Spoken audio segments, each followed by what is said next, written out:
একটি খেজুরের শিক্ষা। হজরত মুহাম্মদ সাল্লাল্লাহু আলাইহি ওয়াসাল্লাম একদিন তার সাহাবীদের সঙ্গে বসেছিলেন।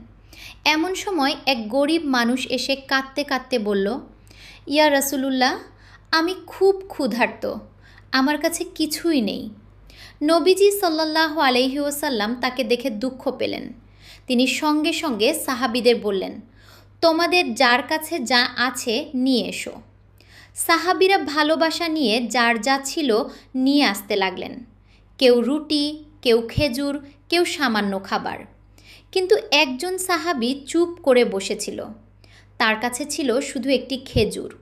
সে লজ্জা পাচ্ছিল, এত অল্প দিয়ে কি হবে।